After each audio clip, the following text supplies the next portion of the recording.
Now, Om Namo Bhagavate Vasudevaya. Om Namo Bhagavate Vasudevaya.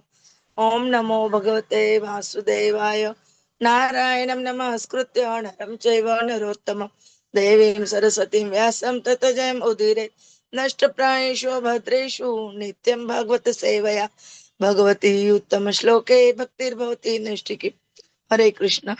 Today we continuing Srimad Bhagavatam Canto 2nd chapter 4th Shlok Kramanka 17 and 18.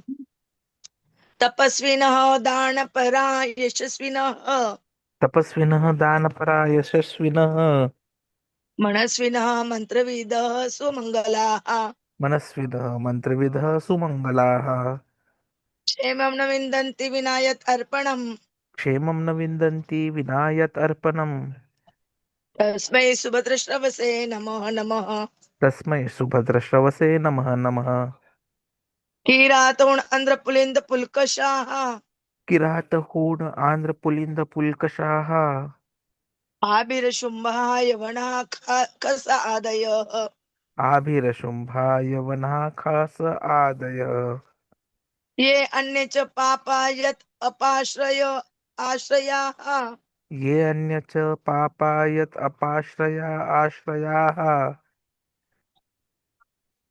शुध्यन्ति तस्मै प्रभ विष्णवे नमः शुध्यन्ति तस्मै प्रभविष्णवे नमः तपस्विनो दानपरः यशस्विनः तपस्विनः दानपराः यशस्विनः मनस्विनः मन्त्रविदः सुमङ्गलाः मनस्विनः मन्त्रविदः सुमङ्गलाः क्षेमं न विन्दन्ति विना यत् अर्पणम् क्षेमं न विन्दन्ति विना यत् अर्पणम् तस्मै सुभद्रश्रवसे नमः नमः तस्मै सुभद्रश्रवसे नमः नमः किरातहूण आन्ध्र पुलिन्द पुल्कषाः किरातहूण आन्ध्रपुलिन्दकुल्कषाः आभिर शुम्भः यवना कस आदयः आभिरशुम्भा यवनः खसादयः ये अन्ये च पापाः यत् अपाश्रय आश्रयाः ये अन्ये च पापा यत् आपाश्रय आश्रयाः रुद्यन्ते तस्मै प्रभविष्णवे नमः क्रुध्यन्ति तस्मै प्रभविष्णवे नमः तपस्विनो दानपराः यशस्विनः मनस्विनः मन्त्रविदः सुमङ्गलाः क्षेमं न विन्दन्ति विना यत् अर्पणम् तस्मै सुभद्रश्रवसे नमो नमः कीराणोन् आन्ध्रपुलिन्द पुल्कषाः आभिर्शुम्भाय वनाकस आदय ये अन्ये च पापा यत् अपाश्रय आश्रयाः शुद्धन्ते तस्मै प्रभ विष्णवे नमः। तपस्विनः हरे कृष्ण। दानपरः यशस्विनः मनस्विनः मन्त्रविदः सुमङ्गलाः क्षेमं न विन्दन्ति विना यतर्पणम् तस्मै सुभद्रश्रवसे नमः नमः किरातहूणान्ध्रपुलिन्दपुल्कषा आभीरशुम्भा यवनाकस आदयः ये अन्ये च पापा यत् अपाश्रय आश्रयाः शुध्यन्ति तस्मै प्रभविष्णवे नमः Hare Krishna translation and purport by the Srila Prabhupada. Let me offer my respectful obeisance unto the all-auspicious Lord Śrī Kṛṣṇa again and again, because the great learned sages, the great performers of charity, the great workers of distinction, the great philosophers and mystics, the great chanters of the Vedic hymns, and the great followers of Vedic principle cannot achieve any fruitful result without dedication of such great qualities to the service of the Lord. Kirāta, Hūṇa, Āndhra, Pulinda, Pulkaśa, Ābhīra, Śumbha, Yavana, member of the Khasa races, and even other dedicated to sinful acts can be purified by taking shelter of the devotees of the Lord. Due to his being the supreme power, I beg to offer my respectful obeisance unto him. Purport: advancement of learning, a charitable disposition, political, social, or religious leadership of human society, philosophical speculation, the practice of the yoga system, expertise in the Vedic rituals, and all similar high qualities in man serve one in the attainment of perfection only when they are employed in the service of the Lord. Without such totaling All such qualities become sources of trouble for people in general. Everything can be utilized either for one's own sense gratification or in the service of one another than oneself. There are two kinds of self-interest also, namely personal selfishness and extended selfishness. But there is no qualitative difference between personal and extended selfishness.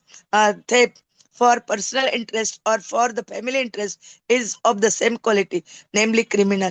A thief pleading not guilty because of committing theft not for personal interest but for the interest of society or country has never been excused by the established law of any country. People in general have no knowledge that the self-interest of a living being attains perfection only when such an interest coincides with the interest of the Lord. For example, what is the instead of maintaining body and soul together?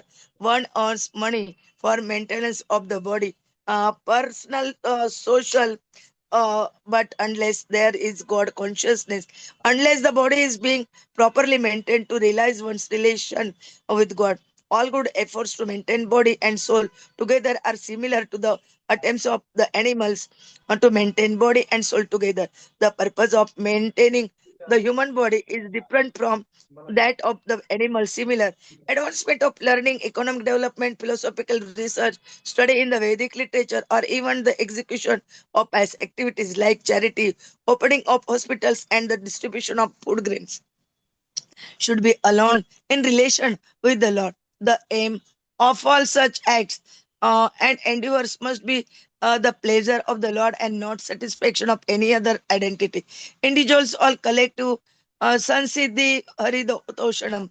In the Bhagavad Gita 9.27, the same principle is confirmed where it is said that whatever we may give in charity and whatever we may observe in austerity must be given over to the Lord or be done on his account only. The expert leaders of godless human civilization cannot bring about a fruitful result in all their different attempts at educational advancement or economical development unless they are God conscious. हा तेच And logic to become वापरायचं फक्त आता table change करायचं. त्यांनी काय God conscious, mute, please mute.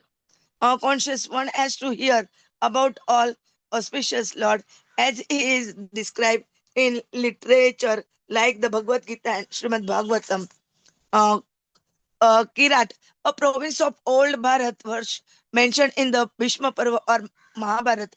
Generally, the Kiratas are known as the aboriginal tribes of India, and in modern days, the Santal Parganas in Bihar and Chota, Nagpur might comprise the old province named Kirat. Hūṇa. The area of East Germany and part of Russia is known as the province of the Hūnas. According to sometimes a kind of hill tribe is known as the Hūnas. Āndhra, a province in southern India mentioned in Bhishma Parva of Mahabharat, it is still extant under the same name. Pulinda, it is mentioned in the Mahabharat Adi Parva 174.38. The inhabitant of the province of the name Pulinda. This country was conquered by Bhimsen and Sahadev. The Greeks are known as Pulindas, and it is mentioned in the Veda Vanaparva of Mahabharata that non-Vedic race of this part of the world would rule over the world. This Pulinda province was also one of the province of Bharat, and the inhabitants were classified among the Kshatriya king. But later on, due to their giving up the Brahminical culture, they were mentioned as Mlechas, just as those who are not followers of the Islamic culture are called Kafir, and those who are not followers of the Christians culture are called heathens. Ābhīra. This name also appears in Mahabharata, both in the Sabha Parva and Bhishma Parva. It is mentioned that this province was situated on the river Saraswati in Sindh. The modern Sindh province formerly extended on the other side of the Arabian Sea, and all inhabitants of that province were known as Abhiras. They were under the domination of Maharaj Yudhishthir.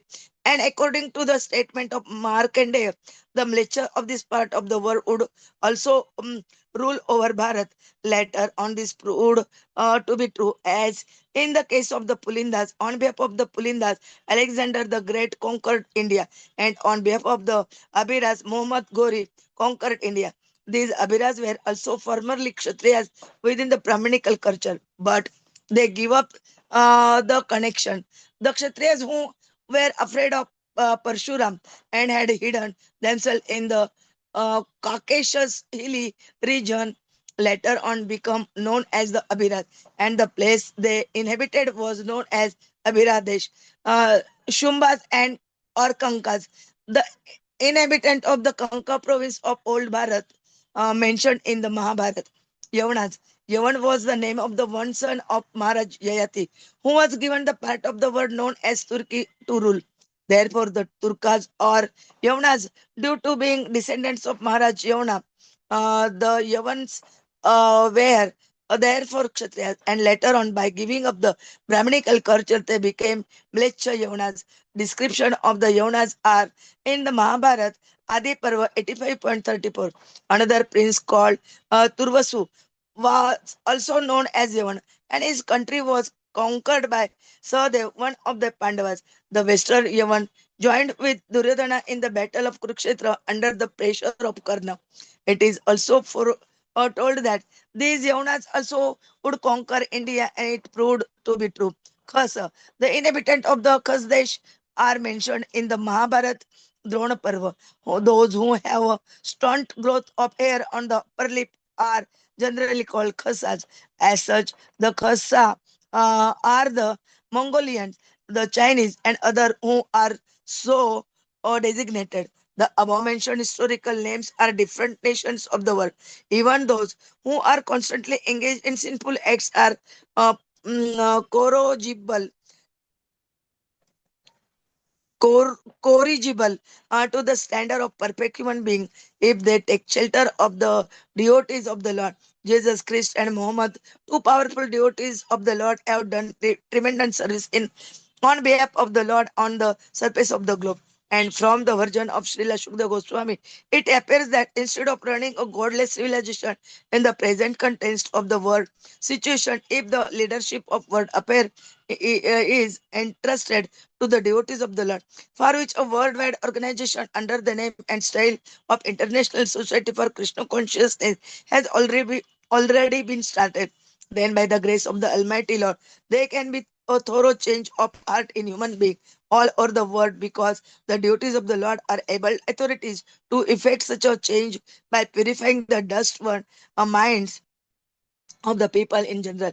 The politicians of the world may remain in their respective positions, but because the pure devotees of the Lord are not interested in political leadership or the diplomatic implication, the devotees are interested only in seeing that the people in general are not misguided by political propaganda and is seeing that the valuable life of a human being is not spoiled in the following types of civilization, which is ultimately doomed if the politician therefore would be guided by good counsel of the devotees, then certainly there would be a great change in the world situation by the purifying propaganda of the devotees, as shown by Lord Chaitanya.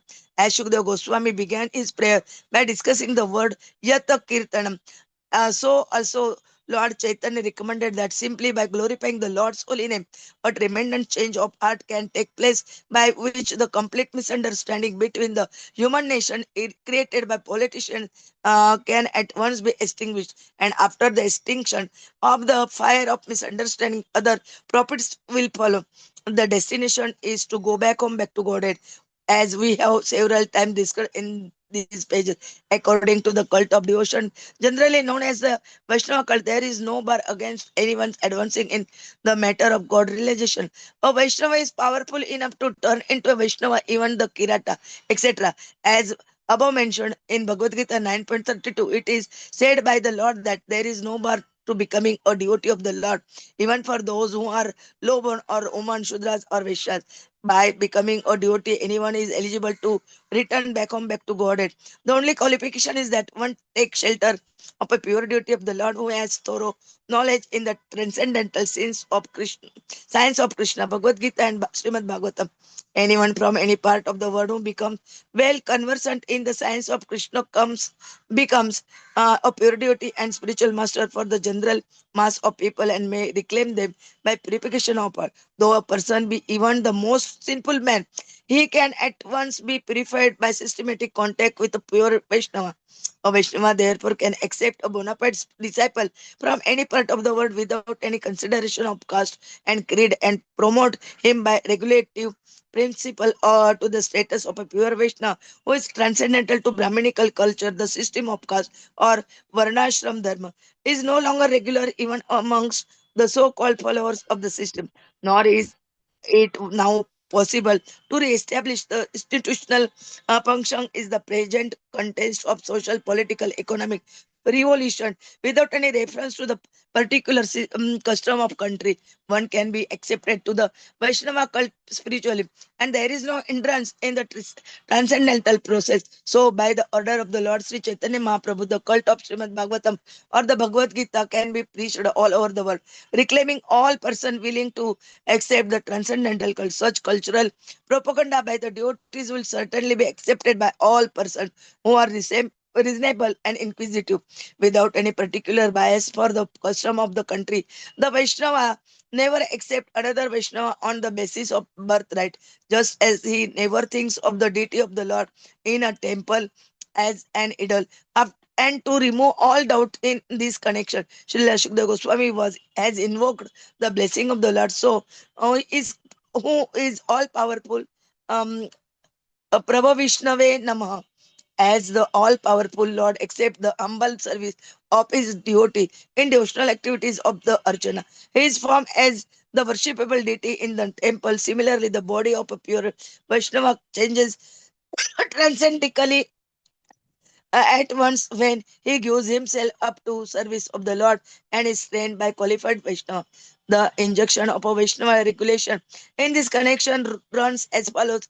Acharya Vishnu Shiladhi Gurushu Naramati Vaishnave Jati Buddhi Shri Vishnu Namni Shabda Samanya Buddhi, etc. One should not consider the deity of the Lord as worshipped in the temple to be an idol, nor should one consider the authorized spiritual master an ordinary man, nor should one consider a pure Vaishnava to belong to a particular caste, etc. Padma Puran.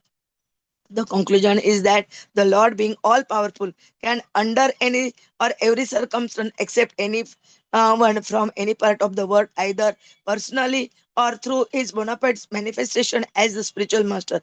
Lord Chaitanya accepted many devotees from communities other than the Varnashramites.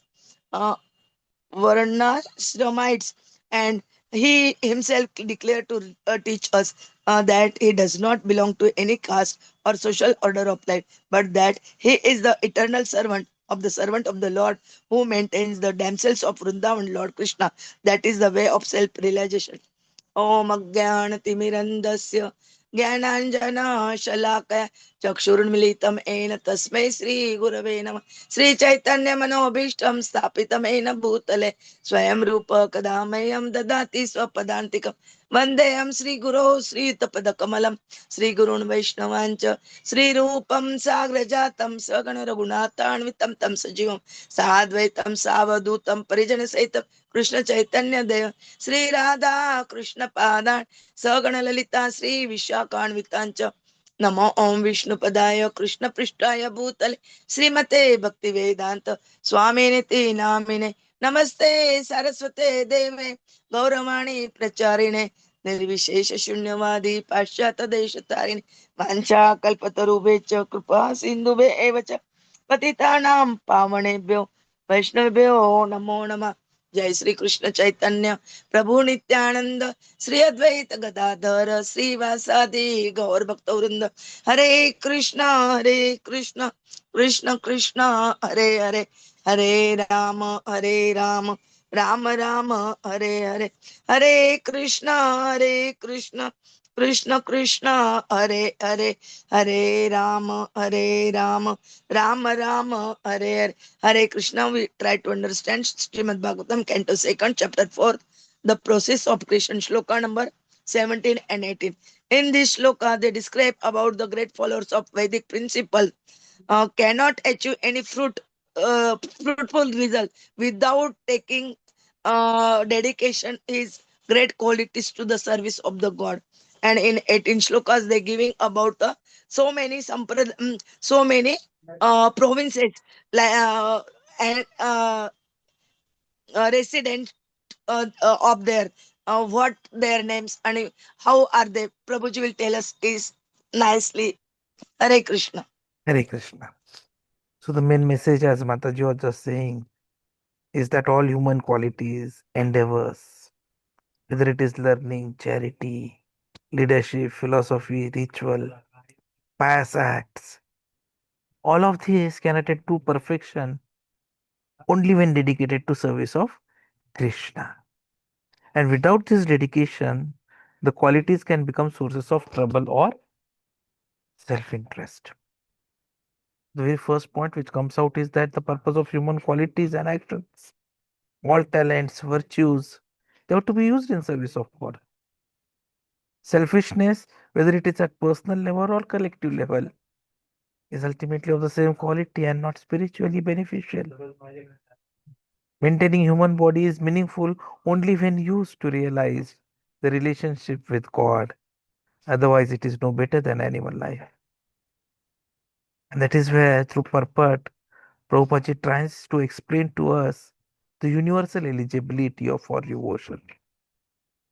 So, in one of the lectures which was being taken, the ninth chapter, verses 27 to 34, they become very important when we want to study this particular topic. Because here, what we understand is devotional service is open to all, regardless of birth, social status, past sinful activities, or even location. Ninth chapter shlokas, they stress that whatever one does should be offered to Krishna, and that anyone, regardless of background, can attain the supreme destination by taking shelter of him. So the Vaishnava tradition is inclusive, accepting anyone who sincerely takes devotional service, transcending caste, creed, or nationality. And that is why we see the transformation through devotion. Even those considered sinful or outside Vedic society, like Kirāta, Hūṇa, Yavanas, they can be purified by associating with pure devotees. Historically, we have seen Jesus Christ, Muhammad, they are powerful devotees who have served the Lord by uplifting others. So, devotees can transform society by purifying hearts, not by political means, but through spiritual leadership and propagation of the Lord's holy name. Hare Krishna, Krishna Krishna, Hare Hare, Hare Ram, Ram Ram, Hare Hare. And that is where we understand equality and spiritual advancement.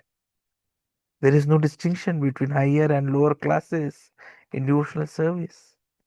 Everyone can become a pure devotee. The caste system is not the Varnashrama dharma. And today, both are not functional or relevant for spiritual progress in modern context. So acceptance into Vaishnava culture is important, and that is based purely on spiritual qualification, not on birth or social custom. And that is why we need to understand the power of association and guidance. Association with pure devotees is essential for purification and advancement. A pure devotee can guide and uplift anyone, regardless of background, to the highest spiritual status. As mentioned in the 27th shloka of the ninth chapter, all actions should be offered to Krishna. Krishna says in the 32nd sloka that there is no bar to devotion for anyone, even those considered low born. Even in Bhagavatam, in 5th canto, we are going to see in the 18th chapter that only those with devotion possess true qualities. Or why go so far? Here itself, we are seeing that even those addicted to sinful acts can be purified by taking shelter of devotees. So, what these shlokas are being used for is to give us a practical implications. Spiritual practice being universal, not limited by social, ethnic, or religious boundaries. Devotional service and chanting of Lord's holy name bring about profound transformation in individuals and society. Leadership must be guided by spiritual principles rather than materialistic or godless motivations so that they can lead to real peace and progress. So, what is emphasized is that true perfection in life comes through Krishna consciousness and devotional service. The path is open to all, regardless of background, and is the most effective means of personal and societal transformation. The teachings advocate for inclusiveness, spiritual equality, and transformative power of association with the devotees. So let us try to understand these basic important facts. That purpose of all qualities is simply to serve Krishna. Otherwise, those qualities become sources of disturbance or pride. Mere survival without God consciousness is animalistic, while the human body is meant to realize our relationship with Krishna. Haritoshanam, that is the goal of all activities, that is to please Lord Hari. Whatever we do, offer, give, do it as an offering to Krishna, and then we'll be freed from karma and attain Krishna, as promised by him in the 27th and 20th shloka of the 9th chapter. In absence of that, in absence of Krishna consciousness, everything is fruitless. The leaders of the godless society, they can never create lasting welfare. So, Bhagavad Gita, they are essential to hear and understand the Lord. Real equality is Krishna consciousness. Everyone and anyone can be purified by taking shelter of the devotees of the Lord because Krishna is the supreme power. So there is universal eligibility for bhakti, and devotees can transform anyone. What is needed indeed is a spiritual leadership, which gives us the solution to the global conflict, is chanting the holy name, Yat Kirtanam, that can extinguish misunderstanding and division caused by political ego. Lord Chaitanya Mahaprabhu transforms hearts through glorification of Krishna's name. So bhakti is beyond caste and culture. It is the most important aspect for our life. Krishna, being the all powerful, can accept anyone from anywhere, personally or through his pure devotee. Like Chaitanya Mahaprabhu used to say, I'm not a Brahmana nor a Kshatriya. I'm simply the servant of the servant of the servant of Lord Krishna. So Krishna consciousness is the supreme path meant for everyone without discrimination. The ultimate fruit is going to be liberation and permission to enter into the Golok Vrindavan Dham of Krishna. Thank you very much.